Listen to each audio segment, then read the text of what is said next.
ইরানের মধ্যকার সেই ভয়াবহ যুদ্ধের পর মূলধারার পশ্চিমা মিডিয়াগুলো কি বলেছিল?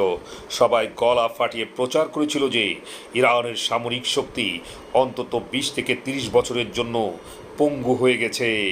আমেরিকার হামলায় ইরানের রাডার সিস্টেম, এয়ার ডিফেন্স এবং মিসাইল ফ্যাক্টরি ধ্বংসের স্যাটেলাইট ইমেজ দেখিয়ে বলা হয়েছিল মধ্যপ্রাচ্যে ইরানের দাদাগিরি চিরতরে শেষ। কিন্তু মূলধারার মিডিয়া আপনাদের যে সমীকরণটা বলেছে তা না হলো ঠিক। এই মুহূর্তে তেল আবিবের মোসাদ হেডকোয়ার্টার এবং ইসরায়েলের ডিফেন্স মিনিস্ট্রিতে রীতিমতো হাই অ্যালার্ট আর চরম আতঙ্ক বিরাজ করছে। সম্প্রতি ইসরায়েলের বিখ্যাত এবং অত্যন্ত প্রভাবশালী গণমাধ্যম দ্য জেরুজালেম পোস্টের একটি চাঞ্চল্যকর ইন্টেলিজেন্স রিপোর্ট পুরো পশ্চিমা বিশ্বের ঘুম হারাম করে দিয়েছে। ওই রিপোর্ট বলছে আমেরিকা আসলে ইরানকে ধ্বংস করতে পারেনি, বরং ইরান এমন এক জাদুকারী গতিতে নিজেদের সামরিক শক্তির পুনর্নির্মাণ করেছে যা থেকে খোদ ইসরায়েলের টপ ইন্টেলিজেন্স অফিসাররা অবাক হয়ে গেছে। কিন্তু প্রশ্ন আসে, এটা কিভাবে সম্ভব? যে দেশের উপর আমেরিকার মতো পরাশক্তি এত বড় ধ্বংসযজ্ঞ চালালো, সে দেশটা কিভাবে এত দ্রুত নিজেদের আগের শক্তিতে ফিরে যাওয়ার পথে এগুচ্ছে? এই অজানা সত্য জানতে ভিডিওটি শুরু করার পূর্বেই আপনাদের কাছে অনুরোধ, ভিডিওটিতে একটি লাইক দিন, ভিডিওটি শেয়ার করুন এবং পেজটি ফলো অথবা সাবস্ক্রাইব করে শেষ পর্যন্ত আমাদের সাথেই থাকুন। আমেরিকা যখন ইরানের উপর হামলা করেছিল তখন তাদের প্রধান টার্গেট কী ছিল? ইরানের S-300 এয়ার ডিফেন্স সিস্টেম, কিছু আন্ডারগ্রাউন্ড মিসাইল সাইট এবং রেভলিউশনারি গার্ডের কিছু কমান্ড সেন্টার। হামলার পর পেন্টাগন এবং তেল আবিবে রীতিমতো উৎসবের আমেজ ছিল। ইসরায়েলের নেতারা ভেবেছিলেন অন্তত আগামী 1 দশক ইরান আর মাথা তুলে দাঁড়াতে পারবে না। কিন্তু এই উদযাপনের আয়ু খুব বেশি দিন টিকল না। দ্য জেরুজালেম পোস্টের রিপোর্ট অনুযায়ী ইসরায়েল এখন বিশ্বাস করছে যে ইরান 2027 সালের মধ্যেই তাদের সামরিক শক্তিকে হুবহু যুদ্ধ পূর্ববর্তী বা প্রি ওয়ার লেভেলে নিয়ে যাবে এবং 2028 সালের মধ্যে তারা আগের চেয়েও ভয়ঙ্কর বড় হুমকি হিসাবে ইসরায়েলের সামনে এসে দাঁড়াবে।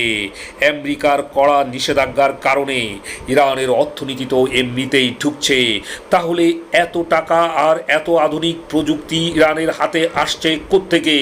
ধ্বংসস্তূপ থেকে ঘুরে দাঁড়ানো এই প্রজেক্টের পেছনে অদৃশ্য শক্তিটা আসলে কে? এই প্রশ্নের উত্তর খুঁজতে গেলে আপনাকে তাকাতে হবে বিশ্বের পূর্ব দিকে। এই পুরো পুনর্নির্মাণ প্রক্রিয়ার পেছনে সবচেয়ে বড় কারিগর হলো দুটি দেশ, চীন এবং রাশিয়া। প্রথমত, অর্থনৈতিক দিকটা সামলাচ্ছে চীন।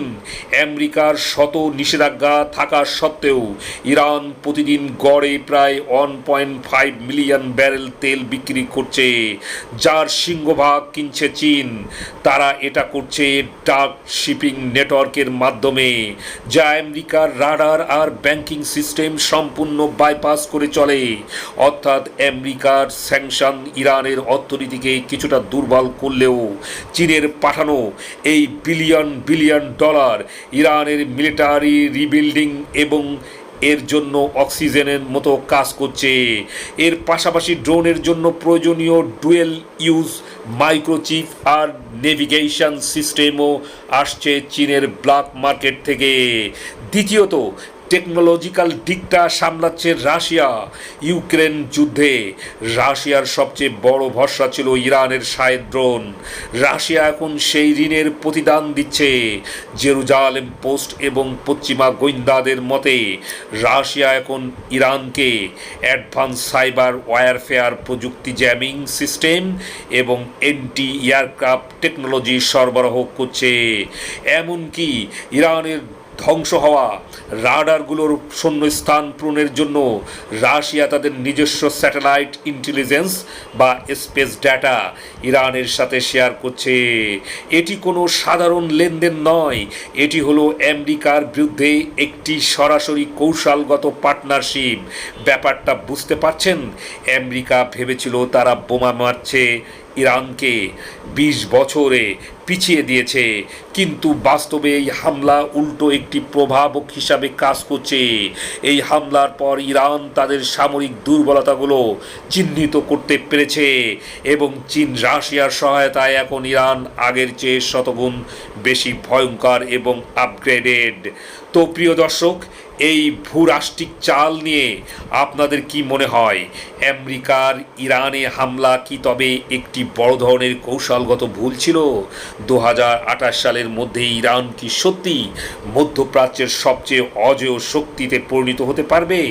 আপনাদের তীক্ষ্ণ বিশ্লেষণ এবং মূল্যবান মতামত অবশ্যই আমাদের কমেন্ট বক্সে জানাবেন। আপনি যদি পর্দার আড়ালের এর সত্যগুলো এবং আন্তর্জাতিক রাজনীতির এই গভীর খেলাগুলো বুঝতে চান, তাহলে আমাদের পেজটি ফলো করুন, যাতে আমাদের পরবর্তী ভিডিওগুলো এবং ইনভেস্টিগেশনগুলো আপনি সবার আগে দেখতে পারেন। দেখা হবে পরবর্তী ভিডিওতে। ততদিন পর্যন্ত ভালো থাকবেন, সুস্থ থাকবেন। ধন্যবাদ।